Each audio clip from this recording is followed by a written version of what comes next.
तेरा बाप भी याद करेगा, समझा? मैं आ जाऊं क्या अब भी कर? मैं बता रहा हूँ बदतमीजी मत कर। छोड़ी आने वाल प्लेन वाटर बात में चला नहीं।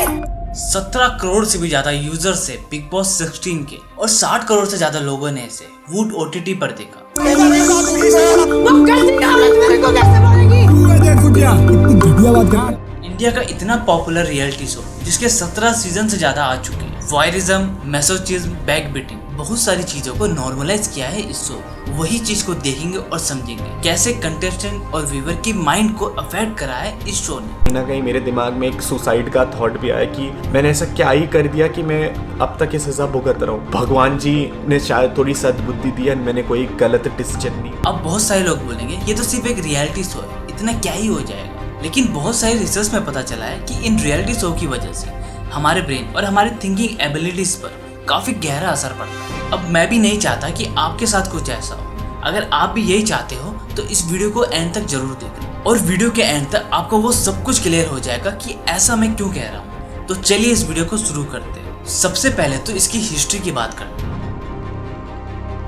ये 2006 में इंडिया में आया था, लेकिन इसकी जो हिस्ट्री है वो काफी ज्यादा पुरानी है। ये एक डच रियलिटी शो है बिग ब्रदर के नाम से। वो शो एक नॉवेल था और उस शो को जॉर्ज ऑरवेल ने लिखा था और 1984 में उससे इंस्पायर्ड हुआ था। उसमें जो एक कैरेक्टर था वो बिग ब्रदर के नाम से था। वो क्या करता था कि सबके ऊपर नजर रखता था और सबको कंट्रोल करता था। तो वहां से हुआ big brother is watching you. लेकिन जब वो इंडिया में आया तो वहां पर वो बदलकर big boss is watching you हो गया। बेसिकली अगर मैं बिग ब्रदर शो की बात करूं तो वहाँ पे 10 कंटेस्टेंट होते थे जिनको एक घर के अंदर खुले सांड की तरह छोड़ दिया जाता था और उनके ऊपर 24 घंटे नजर रखी जाती थी।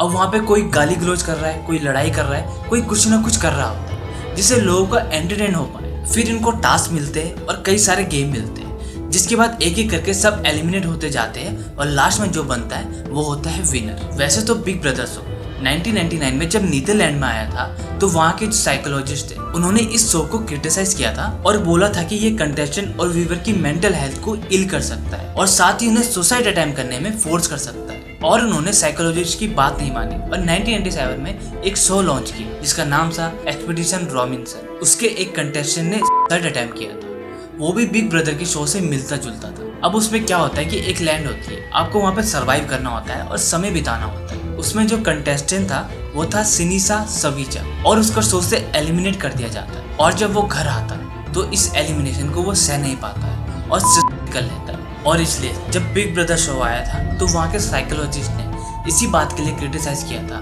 कि बेमतलब का गाली गलौज करना और बेमतलब की अनवांटेड एक्टिविटीज को करना ये कंटेस्टेंट और व्यूअर की मेंटल हेल्थ को इल कर सकता है। इसलिए इस शो को कई लोगों ने बंद करवाना भी चाहा। लेकिन ह्यूमन की एक टेंडेंसी होती है दूसरे की लड़ाई देखना और दूसरों की अनवांटेड एक्टिविटीज में हम मजे लेते हैं। तो ये जो मजा था धीरे धीरे बढ़ता चला गया।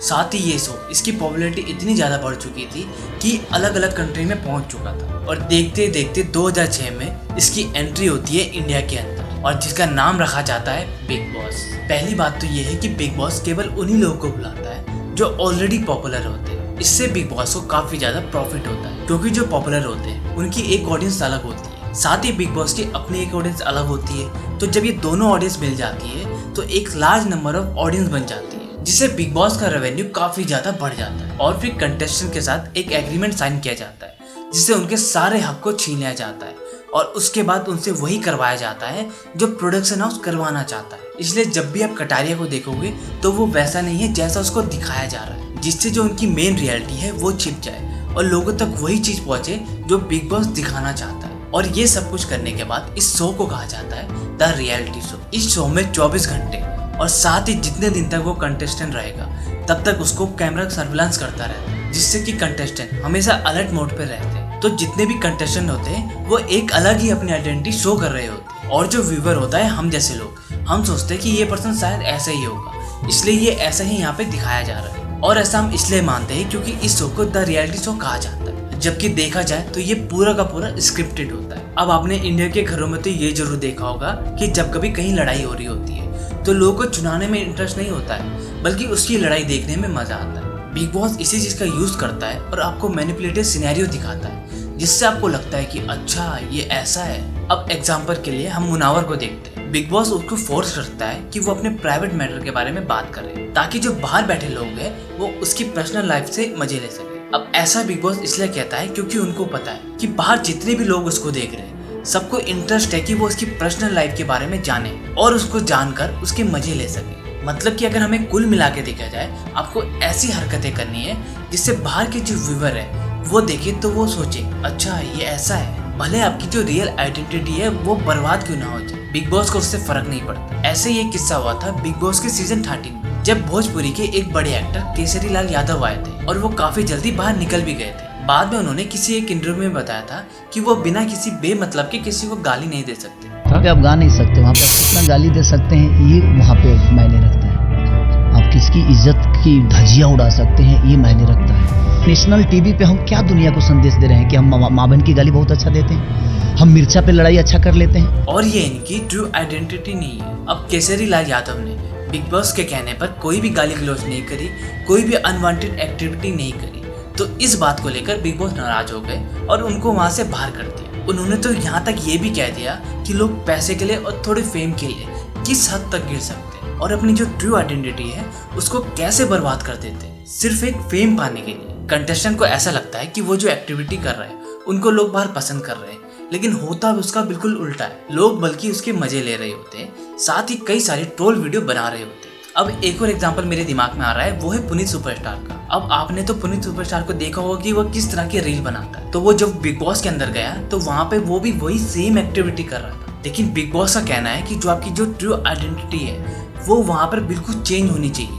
यानी कि अगर आप बेकार हो तो आपको अच्छा बनना पड़ेगा, अगर आप बाहर अच्छे हो, गंदी हरकतें करते हो तो अंदर आपको सही रहना पड़ेगा। तो यही चीज पुनीत सुपरस्टार कर रहा था, जैसे वो बाहर था वैसे ही वो अंदर रह रहा था और यही चीज बिग बॉस को पसंद नहीं आई, इसलिए बिग बॉस ने उनको बाहर निकाल दिया। अब जो बहुत सारे कंटेस्टेंट होते हैं वो ना जाने बिग बॉस के कहने में क्या क्या कर देते हैं और कौन कौन से टास्क कर देते हैं जो आगे चलकर उनको बहुत ज्यादा नुकसान पहुंचाता है। अब एग्जाम्पल के लिए आप मुनावर को ले लो। मुनावर का आयशा के साथ जो भी रिलेशन रहा होगा उसके बारे में हम कुछ कह नहीं सकते, लेकिन मुनावर ने शो पर ऐसी ऐसी चीजें कन्फेस करी जिससे आगे चलकर उसको नुकसान होगा या फायदा होगा इसके बारे में तो हम कुछ कह नहीं सकते थे। लेकिन मुनावर ने ये सब इसलिए किया था ताकि वो शो में हाईलाइट हो सके और बिग बॉस की नजरों में अच्छा बन सके। तो जब UK07 राइडर यानी कि अनुराग डोभाल जब अपनी ट्रू आइडेंटिटी वहां पर दिखा रहे थे, सबके साथ अच्छे से रह रहे थे, तो ये चीज बिग बॉस को बिल्कुल पसंद नहीं आई। तो उन्होंने 2 बार अटेम्प्ट किया उसको बाहर निकालने का, लेकिन अपने अच्छेपन की वजह से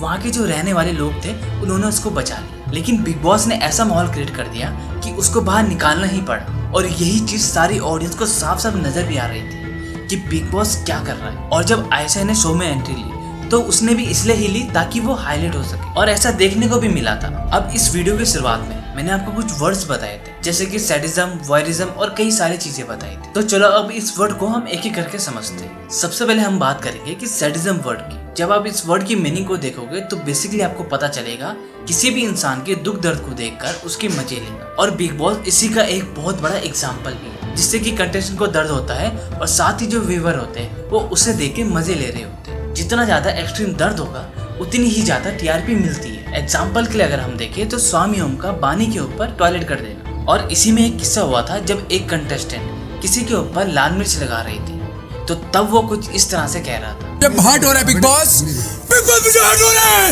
हर्ट हो रहा है मुझे, हर्ट हो रहा है। इसके बाद में एक और एक्टिविटी हुई थी जिसमें कि गाय के गोबर से नहा रहे थे और फिर कुत्ते के बाउल से पानी पीना। ये जो एक्टिविटी है सारी की सारी एक्सट्रीम एक्टिविटी है।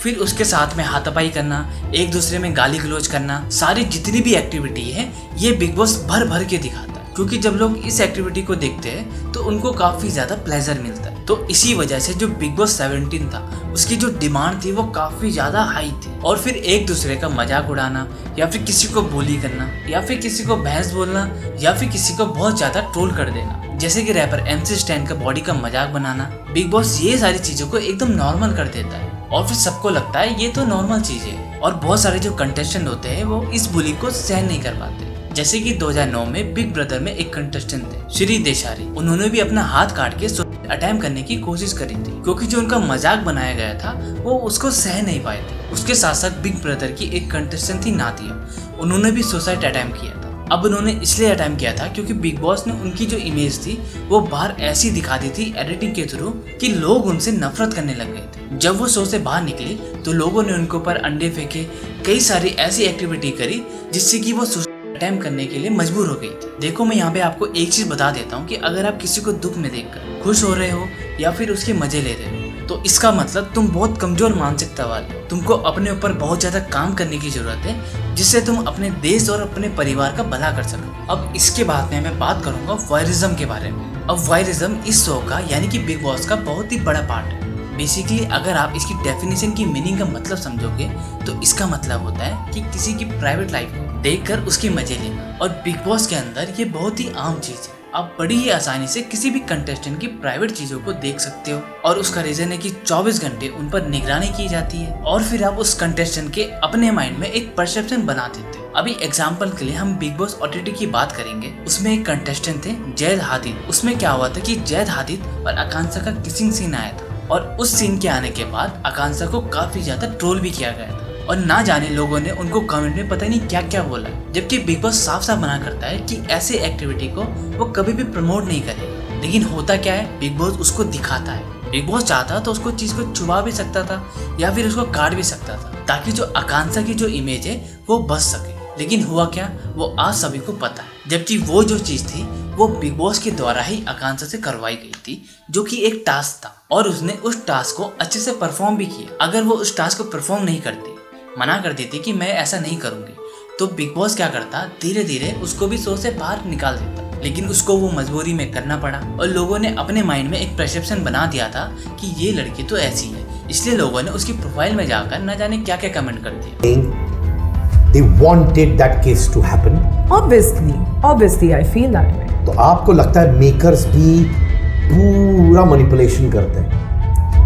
आप तो ये कह सकते हैं। अगर आप देखोगे तो हमारे देश में एक बहुत बड़ी प्रॉब्लम है। वो क्या है, अगर किसी का गलती से कोई MMS वायरल हो जाता है, अब हम क्या करते हैं, हम उसको क्या करते हैं और ज़्यादा शेयर करते हैं, ले भाई तू भी देख, तू भी देख, तू भी देख। और क्या करते हैं, लोगों से हम लिंक मांगते हैं कि भाई लिंक दे दे, भाई लिंक दे दे। क्यों? क्योंकि लोगों को मजा आता है दूसरे की प्राइवेट लाइफ के बारे में जानने की और इसी को कहते हैं प्योर वॉयरिज्म। और बिग बॉस जानता है कि ये चीज़ जब बाहर जाएगी तो लोगों को देखने की क्यूरियोसिटी होगी और वो जो देखने वाला भी नहीं है ना, वो भी बिग बॉस देखना शुरू कर देगा। क्यों? क्योंकि उसको वहाँ पे प्लेजर मिल रहा है। अब इससे कंटेस्टेंट का तो कोई फायदा नहीं हो रहा है, लेकिन वहाँ पे जो व्यूवरशिप है वो बढ़ती जा रही है जिससे बिग बॉस का जो रेवेन्यू है वो काफी ज्यादा बढ़ता जा रहा है। अब वॉयरिज्म का मैं आपको एक और एग्जांपल देता हूँ जो कि लोगों के परसेप्शन को और ज्यादा एक्सप्लॉइट कर देता है। मोनालिसा और स्वामी ओम का पूल के अंदर नहाना। अब वहाँ पे मोनालिसा को इनडायरेक्टली टास्क मिला है बिग बॉस के द्वारा, तुम्हें बाबा को सीड्यूस करना है। पर जो व्यूवर है वो क्या देखते हैं, वो देखते हैं ये जो लेडीज है ये शायद ऐसे ही है,